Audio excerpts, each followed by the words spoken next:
하겠습니다. 오병이어 기적에 담긴 생명의 메시지를 붙듭시다. 한번 해볼까요? 오병이어 기적에 담긴 생명의 메시지를 붙듭시다. 모든 생명체는 다 자기의 뜻을 전달하는 나름대로의 언어 체계를 가지고 있습니다. 식물들도 말을 합니다. 어떤 식물들을 다양하게 섞어서 이렇게 심어보면요, 서로 식물들끼리 싸워요.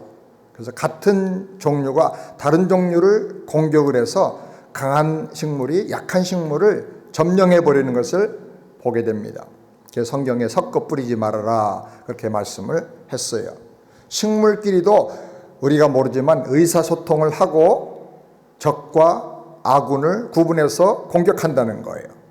동물들은 더 정확하게 의사소통을 합니다. 개와 고양이 각각의 언어가 다 다릅니다. 저희 집에 강아지 나비가 있습니다. 잽니다. 가족처럼 오래 살다 보니까 제법 말이 통합니다. 이 나비는 개 중에 좀 특별하게 발을 사용을 해요. 그래서 발로 툭툭 쳐요. 고양이처럼. 마치 사람이 옆구리 치는 것처럼 툭툭 치면서 자기 의사를 전달합니다. 툭툭 치고 끙끙거릴 때 주로 밥 달라, 배고프다, 그게 제일 많고, 밖에 나가서 응하고 싶다, 또 그게 그 다음이고, 또 밤 9시쯤 넘으면 제가 설교 준비하는 방에 들어와서 기다리고 있다가 툭툭 칩니다. 9시니까 맛있는 닭가슴살 고기 3점 간식으로 달라, 그럽니다. 그리고 한 10시쯤 되면 또 툭툭 칩니다. 잘 올라가자입니다. 근데 언젠가는 밥을 다 잘 먹었어요. 밖에 나가서 응아도 했습니다. 껌도 줬어요. 근데 한 2시간 정도밖에 안 됐는데 발로 계속 차면서 끙끙거립니다. 밥 먹었잖아.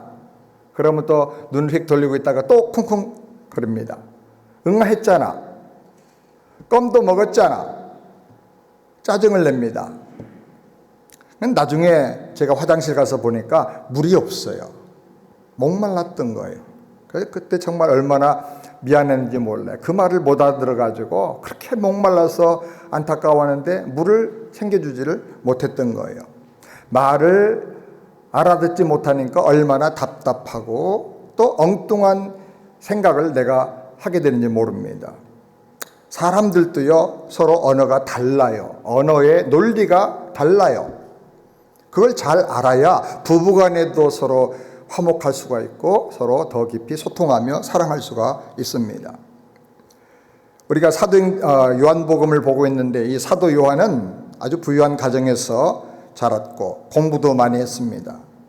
구약을 잘 배웠고 철학도 많이 공부를 했어요. 그래서 요한복음에 보면 철학적인 용어들이 많이 나옵니다. 그리고 그는 예수님의 제자로서 주님의 가슴에 머리를 기대고 사랑을 제일 많이 받았던 제자예요. 그래서 주께서 사랑하시는 자라고 스스로 그렇게 별명도 지었습니다. 그렇기 때문에 다른 복음서를 기록한 저자들보다 예수님의 심정을 제일 잘 기록했어요.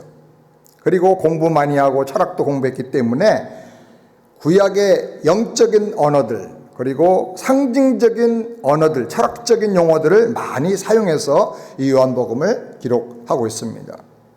요한복음을 우리가 이해하려고 하면 이런 언어들을 잘 알아야 그 뜻을 좀 더 깊이 분명하게 깨닫고 은혜를 받을 수가 있는 것입니다. 매주일마다 예수님께서 요한복음에 행하신 7가지 표적에 대해서 계속 말씀을 생각하고 있는데 오늘 이 시간도 함께 이 본문의 말씀을 생각하면서 또 다른 인사이트에서 은혜를 받기를 원합니다. 첫 번째로 오병이어의 기적이 일어난 시기는 언제인가 하는 것입니다. 4절 말씀을 다 같이 함께 읽겠습니다. 마침 유대인의 명절인 유월절이 가까운지라. 유월절은 출애굽 구원을 기념하고 종말에 그 구원의 재현이 다시 임하게 될 것을 기다리는 절기입니다. 근데 최후의 만찬도 언제 있었느냐 하면 바로 유월절에 있었습니다. 예수님께서 유월절 어린 양으로 잡히시기 전날 밤에 제자들에게 최후의 만찬을 베푸셨습니다. 오병이어와 최후의 만찬은 예수 십자가 죽으심이 진정한 출애굽 구원의 성취라고 하는 사실을 상징적으로 보여주는 사건인 것입니다. 예수님은 오병이어와 최후의 만찬에서 떡을 떼어주셨어요. 그 떡을 떼어주시는 행동을 통해서 자기가 십자가의 죽으심으로 말미암아 자기의 생명을 우리에게 주셔서 영원한 생명을 얻고 살게 해주신다고 하는 영적 진리를 상징적으로 보여주면서 가르쳐 주신 것입니다. 이 구원의 진리는 사실 구약에 오래전에 이사야를 통해서 예언이 되어 있습니다. 이사야 53장 4절 6절 말씀을 다 같이 함께 읽겠습니다. 그는 실로 우리의 질고를 지고 우리의 슬픔을 당하였거늘 우리는 생각하기를 그는 징벌을 받아서 하나님에게 맞으며 고난을 당한다 하였노라. 그가 찔림은 우리의 허물을 인하며 그가 상함은 우리의 죄악을 인함이라. 그가 징계를 받음으로 우리가 평화를 누리고 그가 채찍에 맞음으로 우리가 나음을 입었도다. 우린 다 양 같아서 그릇 행하여 각기 제 길로 갔거늘 여호와께서는 우리 무리의 죄악을 그에게 담당시키셨도다. 어떤 한 사람이 많은 죄인들을 대신해서 속죄 제물로 바쳐지고 죽으면 그 희생으로 말미암아 죄인들이 죄의 사함을 받고 살아나게 된다는 거예요. 이것이 바로 오병이어의 뜻이고 최후의 만찬이란 사건을 통해서 설명된 핵심적인 내용인 것입니다. 오병이어는 하나님의 아들이 죽으심을 통해서 죄로 죽어있던 사람들에게 영생을 주시고 만족함을 주신다는 거예요. 그렇기 때문에 이 오병이어를 우리가 묵상할 때 떡이 아니라, 떡이 많이 만들어진 그런 기적이 아니라 영생에 집중을 하라는 거예요. 아멘? 영생 주시는 예수님에 집중하게 되기를 바랍니다. 두 번째로 오병이어의 기적이 일어난 장소가 어딘가 하는 것입니다. 1절 말씀을 우리 다 같이 함께 읽겠습니다.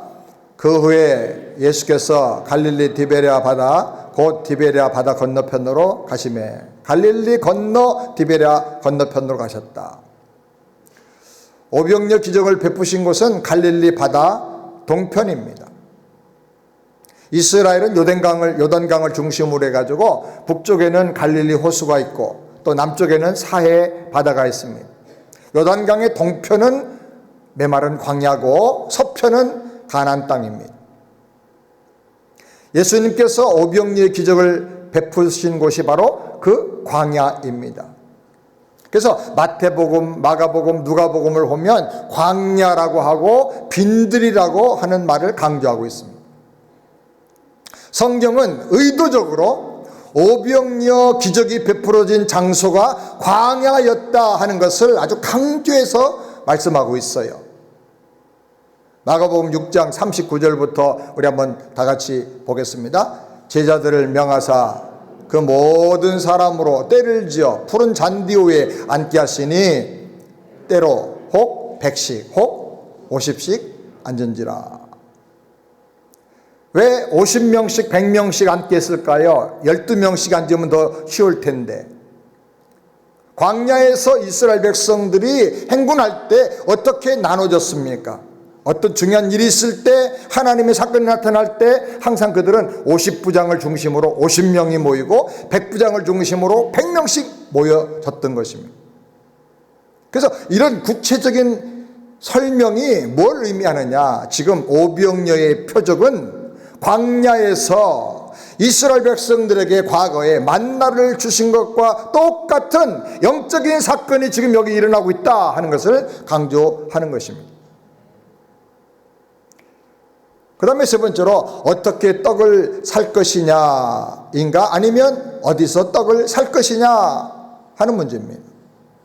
5절 6절 말씀을 다 같이 함께 보겠습니다. 예수께서 눈을 들어 큰 무리가 자기에게로 오는 것을 보시고 빌립에게 이르시되 우리가 어디서 떡을 사서 이 사람들로 먹게 하겠느냐 하시니 이렇게 말씀하시면 친히 어떻게 하실 것을 아시고 빌립을 시험코자 하심이라. 예수님이 빌립에게 우리가 어디서 떡을 사서 이 사람들로 먹게 하겠느냐 하고 물으셨습니다. 이 말씀을 잘 보면 예수님을 포함해서 우리라고 그랬어요. 우리.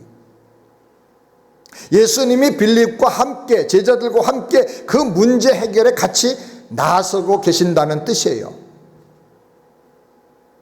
그런데 빌립은 창조주 하나님, 구원의 하나님이신 예수님이 지금 우리가 되어서 함께 이 당면한 문제를 해결하겠다고 하시는 그 말씀의 뜻을 전혀 몰랐어요.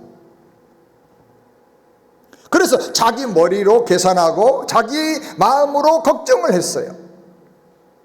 여러분, 우리 그리스도인이 이 세상을 살면서 문제와 어려움을 만나면 세상의 자원으로, 자기의 머리로, 자기 능력으로 해결하라는 게 아닙니다. 하나님의 약속의 말씀에 근거해서 하나님의 능력을 믿는 믿음으로 문제를 해결하면서 문제도 해결할 뿐 아니라 우리가 믿음을 나타내고 믿음이 성장하는 계기로 만들라는 겁니다. 아멘입니까?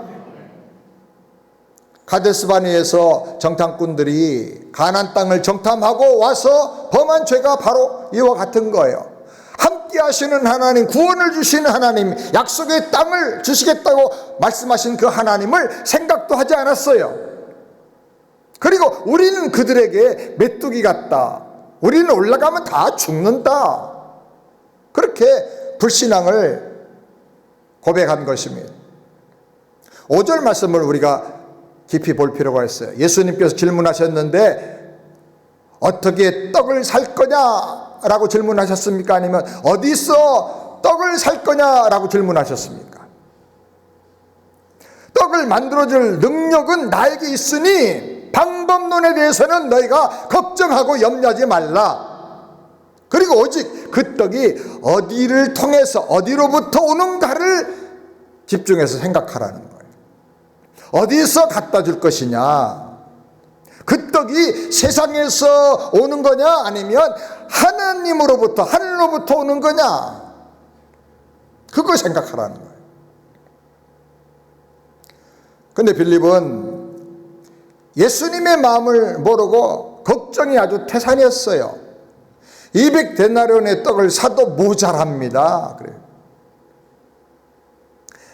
약 2만 명이 떡을 먹었다고 우리가 계산할 수가 있는데 아무리 큰 떡집이라도 단번에 이 떡을 만들어낼 수가 없어요. 돈을 가지고 가도. 이건 근본적으로 하나님이 아니면 해결할 수 없는 문제예요. 그런데 가장 똑똑해서 하나님이 택해가지고 예수님 택해서 질문한 빌립조차도 어떻게 돈을 만들어서 그 떡을 사와야 될지 모르겠습니다 라고 대답을 했어요. 믿음을 사용한 게 아니라 머리를 사용하고 하나님을 신뢰하는 게 아니라 계산을 의지한 거예요. 근데 성경은 이것은 빌립을 시험코자 하신 말씀이라 그랬어요. 그렇게 보면 빌립은 이 시험에서 낙지한 거예요. 여러분 어떻습니까? 여러분이 비슷한 상황에 처하게 되면 어떻게 대답합니까? 어떻게 마음을 먹습니까? 돈 계산합니까? 생각합니까? 계산합니까? 아니면 기도합니까? 아니면 믿음을 고백합니까? 빌립은 제자 중에 가장 머리가 뛰어난 사람이었습니다. 그래서 제자들이 대표로 주님이 물으신 거예요. 신명기 8장 2절 3절 말씀 우리 다 같이 함께 보겠습니다. 신명기 8장 내 하나님 여호와께서 이 40년 동안에 너로 광야의 길을 걷게 하신 것을 기억하라. 이는 너를 낮추시며 너를 시험하사 내 마음이 어떠한지 그 명령을 지키는지 아니 지키는지 알려 하심이라. 너를 낮추시며 너로 줄이게 하시며 또 너로 알지 못하며 내 열조도 알지 못하던 만나를 내게 먹이신 것은 사람이 떡으로만 사는 것이 아니요 하나님의 입에서 나오는 모든 말씀으로 사는 줄을 너로 알게 하려 하심이라. 핵심의 얘기. 하나님이 광야에서 이스라엘에게 만나를 주신 목적이 무엇입니까? 사람이 떡으로만 사는 게 아니라 하나님의 입에서 나오는 말씀으로 사는 것을 체험하고 깨닫게 하기 위해서라는 거예요. 그래서 이거 만나를 통해서 시험하셨다 그래서 시험하셨다. 만나를 먹는 것이 그 당시 이스라엘 백성들에게는 하나의 시험이었어요. 지금 오병이어 기적도 빌립뿐 아니라 그 빵을 먹은 모든 사람에게 하나의 시험이에요. 오늘 우리에게도 그런 상황이 있다면 그것은 하나의 시험이에요. 내가 이런 상황에서 머리 굴려 계산할 거냐, 아니면 이런저런 고민을 궁리하며 생각할 거냐, 이 땅에 어떤 방법으로 이걸 해결할 것인가를 고민할 것이냐, 염려할 것이냐, 아니면 기도할 것이냐, 하나님의 말씀을 의지하고 믿음을 선포할 것이냐, 나는 믿음으로 살 것이냐, 아니면 내 머리로 살 것이냐. 그게 시험이에요. 예수님은 지금 빌립을 대표로 세워서 이 오병이어의 핵심 메시지가 무엇인가를 분명하게 가르쳐주고 계신 거예요. 우리가 지금 직면하고 있는 코로나 사태도 하나의 믿음의 시험이에요. 너 어떻게 할 거냐? 한 번 죽고 그 다음에는 심판을 당하는 육의 생명을 전전긍긍하면서 두려워서 꼼짝 못하고 있을 거냐? 아니면 나는 영생을 믿습니다. 하나님을 믿습니다. 그리고 나는 목숨을 걸고 주님을 사랑하겠습니다. 그리고 예배 자리로 나갈 거냐? 어떻게 할 것이냐? 하나의 시험이에요. 여러분의 삶에 있는 모든 문제들, 사건들이 다 역시 동일한 시험이에요. 너는 땅의 자원으로 내 머리로 할 것이냐, 아니면 하나님의 방법과 능력과 지혜로 할 것이냐, 믿음으로 할 것이냐. 사람이 떡으로만 사는 게 아니고 하나님의 입에서 나오는 말씀으로 삽니다. 말씀 의지하고 나가면 됩니다. 주님이 말씀해 주시면 됩니다. 아멘. 그게 정답이에요. 그렇게 살라는 거예요. 네 번째로 오병이어의 기적을 베푸실 때 어디에 앉게 하셨느냐 하는 것입니다. 10절부터 13절 다 같이 함께 읽겠습니다. 예수께서 가라사대 이 사람들로 앉게 하라 하신데 그곳에 잔디가 많은지라 예수께서 떡을 가져 축사하신 후에 앉은 자들에게 나눠주시고 고기도 그렇게 저희의 원대로 주시다. 저희가 배부른 후에 예수께서 제자들에게 이르시되 남은 조각을 거두고 버리는 것이 없게 하라 하심으로 이에 거두니 보리떡 5개로 먹고 남은 조각이 12바구니에 찼더라. 예수님께서 제자들을 시켜서 사람들을 앉게 하셨어요. 여기 앉았다는 말은 털썩 주저앉은 게 아니라 유대인들이 밥 먹을 때 식사하는 자세가 약간 누워서 이렇게 앉아서 누워서 이렇게 기대서 먹습니다. 그런 자세로 앉으라는 거예요. 걱정하고 있는 제자들에게 내가 이 많은 사람들을 먹여줄 것이니까 식사할 준비를 하라는 거예요. 그런데 거기에 잔디가 아주 많았다 그랬어요. 잔디가 많다는 말씀을 묵상하면서 우리가 떠오르는 어떤 성경이 있을 거예요. 어떤 말씀이죠? 시편 23편 1절부터 한번 다 같이 보겠습니다. 여호와는 나의 목자시니 내가 부족함이 없으리로다. 그가 나를 푸른 초장에 누이시며 쉴만한 물가로 인도하시는도다. 내 영혼을 소생시키시고 자기 이름을 위하여 의의 길로 인도하시는도다. 많은 잔디는 시편 23편에서 뭐예요? 푸른 초장에 눕게 하시는 거예요. 시편 23편의 말씀 내용이 예수님을 통해서 우리에게 그대로 다 이루어지는 것으로 지금 성경이 설명하고 있는 거예요. 예수님을 나의 목자로 삼고 살면, 그분을 나의 구세주로 삼고 살면 내게 부족함이 없다는 거예요. 아멘. 사망의 음침한 골짜기로 다녀도 내가 전혀 해받을 것을 염려하고 걱정할 이유가 없다는 거예요. 원수를 만나도 원수 앞에 내게 상을 베푸시고 기름으로 내 머리에 발라서 나를 영광스럽게 승리자로 만들어 주신다는 거예요. 아멘입니까? 여기 푸른 초장에 많은 잔디밭에 누이셨어요. 그리고 주님께서 원하는 사람들 그대로 다 주셨어요. 어떤 사람은 딱 한 조각, 어떤 사람은 10조각 더 많이 먹을 사람도 있었을 거예요. 그들의 원대로 주셨다 그랬어요. 거기에 진정한 만족이 있어요. 내게 부족함이 없는 거예요. 먹고 남은 조각을 거두게 하시니까 12바구니에 가득 찼더라 그랬어요. 내 잔이 넘치나이다. 시편 23편하고 비교해서 보면 정말 말씀이 탁탁 이렇게 맞아 떨어지는 걸 보게 됩니다. 우리 인생의 목자 되신 주님이 지금 여기 오셨다는 거예요. 풍성하게 넘치는 행복과 만족과 기쁨과 안식을 주님께서 주신다는 거예요. 믿으시기 바랍니다. 예수님을 통해서 이런 은혜와 구원을 우리가 지금 받아 누리고 있는 줄 믿으시기 바랍니다. 자, 그런데 하나 질문하겠습니다. 그런데 당신의, 여러분의 현실의 경험과 느낌은 어떻습니까? 잔이 넘치는 감사를 날마다 느낍니까? 아니면 만나를 먹고도 불평하는 이스라엘처럼 항상 불평, 원망, 감사거리 하나도 안 보이고 갈등만 하며 삽니까? 오병이의 표적을 보고도 예수님 은혜를 깨닫고 믿어 풍성히 누리지 못하고 불평으로 결국 예수님을 떠나간 사람들이 너무나 많았어요. 우리는 평생 보리떡처럼 떼어지고 찢어지고 죽어져서 나의 생명으로 내 안에 오신 예수님, 그 예수님의 은혜와 사랑과 십자가를 묵상하면서 넘치는 하늘의 은혜와 영생이 내 영혼의 잔을 채우고도 넘쳐서 감사로 흘러나오고 찬양으로 흘러나오고 더 큰 믿음으로 흘러나오는 그런 삶을 살게 되기를 바랍니다. 예수 십자가를 더 깊이 묵상하면서 눈에 있는 어떤 떡이나 표적이나 조건이 아니라 예수님이 주시는 그 생명을 묵상하면서 풍성해지고 잔이 넘치는 그런 영성의 훈련을 받으면서 살게 되기를 바랍니다.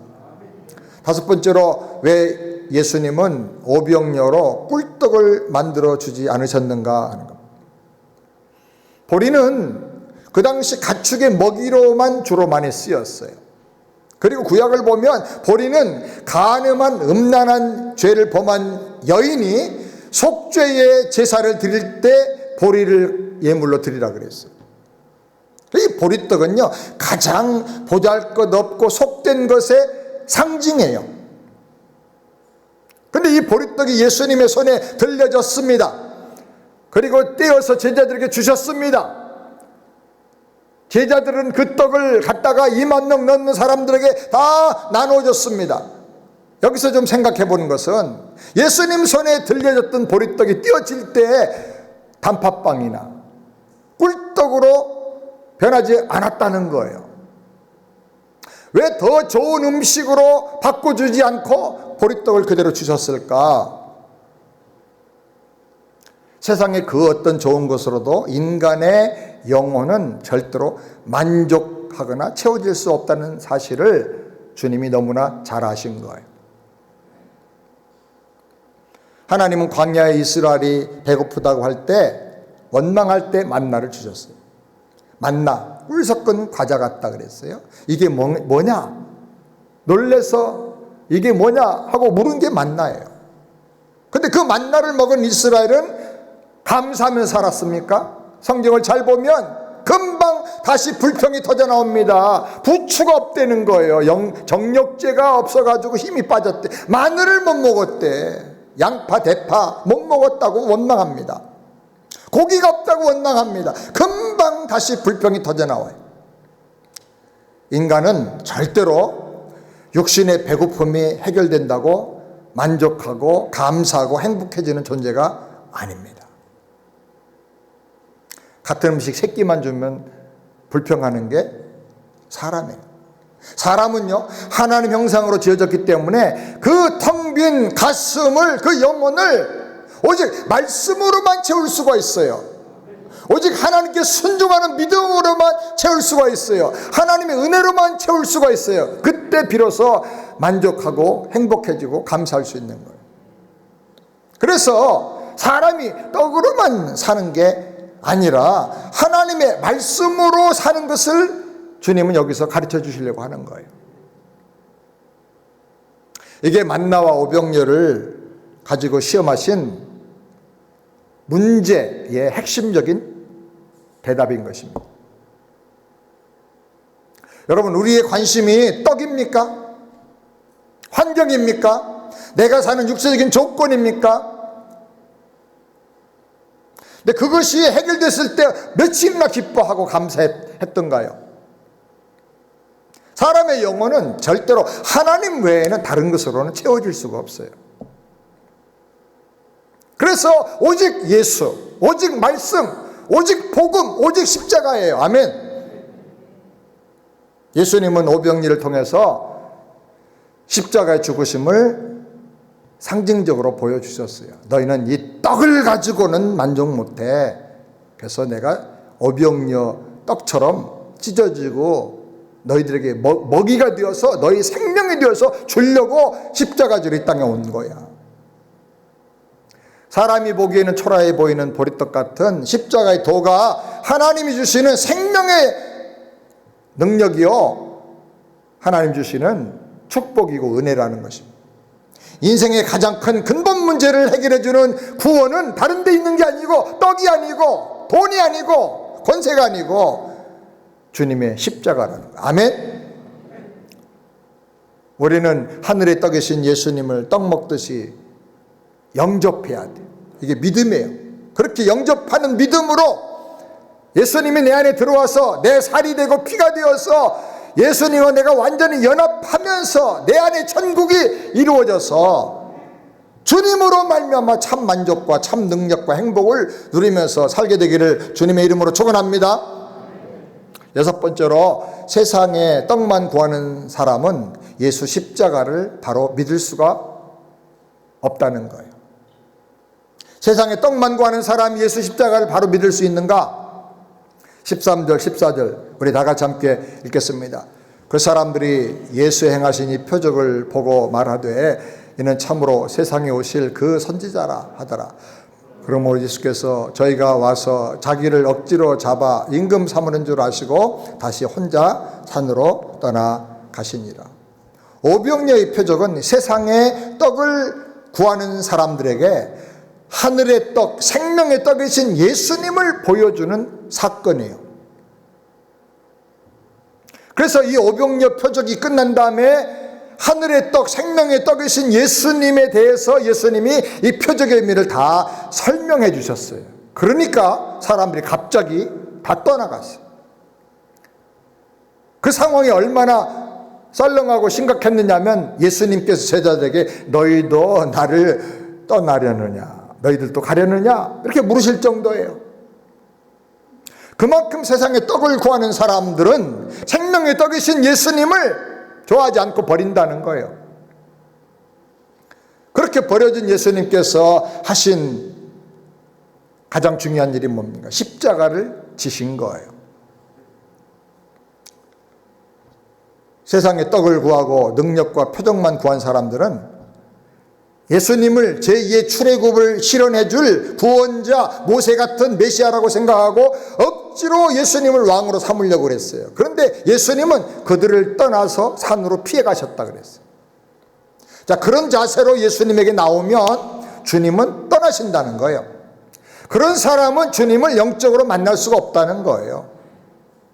그들은 유대인의 사상에 따라서 예수님을 그 표적을 보고 그 표적을 세상적이고 육체적이고 물질적인 차원으로 해석을 했어요. 유대교의 이 정치적인 메시아 사상, 물질적인 구원관을 가지고 예수님을 왕으로 삼으려고 했던 거예요. 로마에서 우리를 해방시켜줄 뿐이다, 제2의 모세다라고 생각을 한 거예요. 그런데 요한복음은 그런 신앙관과 구원관은 완전히 잘못된 것이다. 예수님과는 상관이 없는 것이다. 그런 생각으로 살면 절대로 예수님 만날 수 없다 라는 것을 단정적으로 보여주는 거예요. 물론 주님의 능력으로 우리 삶의 문제가 해결되고 병도 낫고 간구하는 기도도 응답되고 그런 은혜가 있길 바랍니다. 근데 그것은 구원받은 사람들의 하나님께서 부어주시는 풍성한 사랑의 선물이에요. 축복이에요. 그것이 신앙의 본질 핵심은 아니에요. 하나님의 자녀가 되었기 때문에 따라오는 것들이에요. 아멘입니까? 따라오는 것들을 먼저 붙잡으면 하나님의 자녀되는 그 영적인 은혜와 축복은 놓쳐버리고 마는 거예요. 예수님을 놓쳐버린 것처럼 믿음의 본질을 잃어버리게 되는 거예요. 기적과 육신의 축복을 위해 예수를 따른 사람들은 결코 십자가의 진리를 믿을 수 없어요. 그렇기 때문에 우리는 물질적인 것, 세상적인 것, 환경과 조건적인 것을 초월해서 예수를 믿고 주님을 더 사랑해야 됩니다. 아멘입니까? 이런 믿음 정신으로 나가야 코로나도 이기고 극복할 수가 있는 거예요. 7번째로 떡 먹듯이 예수를 믿고 영생과 풍성함을 누리는 비결은 무엇인가? 왜 예수님을 떡이라고 부르는가? 육체의 생명을 유지해 주는 것이 뭡니까? 그게 바로 떡입니다. 한국인에게는 밥이고 유대인에게는 떡이고 서양인에게는 빵이죠. 다 같은 말입니다. 그걸 먹어야 육이 사니까. 그렇다고 하면 하늘에서 내려온 떡은 뭐예요? 그건 육이 아니라 영생을 얻게 하는 거예요. 하늘에서 내려온 떡인 예수님을 영접하고 믿는 사람은 영생을 얻어요. 하나님의 나라가 이미 너희 안에 임했다고 했어요. 하나님의 나라가 그 안에 임하는 거예요. 천국은 먼 훗날에 가는 어떤 곳이 아닙니다. 아멘? 그 다음에 하나님의 나라는 이미 이 세상에서 우리에게 임하여 있는 것입니다. 구원은 영혼만 얻는 게 아니고 육신과 영혼이 다 종합적으로 합쳐져서 전인격적으로 구원을 받는 거예요. 구원과 영생을 추상적으로 관념적으로 오해를 하면 지금 여기서 누리는 현재의 구원, 현재 내 안에 임한 천국을 제대로 이해 못하게 되는 거예요. 성경 그런 구원을 가르치질 않아요. 구원은 미래 어느 날 우리에게 갑자기 죽음과 함께 찾아오는 게 아니에요. 죽어서 영생 얻는 거 아니에요. 저기 내세의 세계로 갈 때 영생 얻는 것도 아니에요. 영혼만 둥둥 떠다니는 그런 이상한 영계에서 구원받는 것도 아니에요. 성경은 세상에서 지금 육신을 입고 사는 우리가 영생을 얻었고, 아멘? 하나님의 나라를 내 안에서 누리고 산다고 말씀하고 있는 거예요. 그 비결이 뭡니까? 생명의 보리떡 되신 예수님, 십자가에서 자기를 찢어 그 생명을 아낌없이 우리에게 주신 그 예수님을 떡 먹듯이 믿고 영접하는 거예요. 그래서 그 생명을 내 생명으로 받아들이고 그 능력을 내 능력으로 받아들여서 그 힘으로 세상을 이기는 거예요. 그것이 내 인격이 되고 내 삶의 능력이 돼야 되는 거예요. 그래서 예수님과 나와 영적으로 점점 갈수록 하나가 돼야 돼요. 그래서 예수님을 더 깊이 묵상하고 더 깊이 사랑하고 그 능력에 더 강력하게 붙잡히면서 말하는 것, 생각하는 것도 점점 예수님 닮아서 그렇게 성숙하게 살아가게 되는 것입니다. 코로나나 그 밖에 세상적인 환경과 육신적인 조건이 힘들고 어려워도 울고 불고 하지 말고 예수 그리스도의 십자가, 승리의 십자가, 능력의 십자가, 그 생명의 십자가를 더 집중해서 묵상하고 붙들고 나감으로 말미암아 오병이의 축복 같은 놀라운 풍성한 은혜가 여러분의 삶에 풍성히 임하게 되기를 주님의 이름으로 축원합니다. 기도하겠습니다. 하나님 아버지, 떡이 아니고 생명입니다. 기적이 아니고 예수 십자가입니다. 아무리 우리 주변의 환경이 어려워도 이 세상의 조건과 물질과 떡을 가지고는 우리 영혼은 절대로 만족할 수가 없습니다. 오직 하나님만으로 만족할 수 있고 하나님의 말씀으로만 우리가 살 수가 있는 것을 믿습니다. 말씀도 깊이 묵상하고 말씀의 능력대로 순종하고 십자가를 묵상하고 그 사랑 그 능력을 충만히 누리면서 날마다 기적같은 삶을 살게 하여 주시옵소서. 감사가 터져나오는 삶이 되게 하여 주시옵소서. 예수님의 이름으로 기도드리옵나이다. 아멘.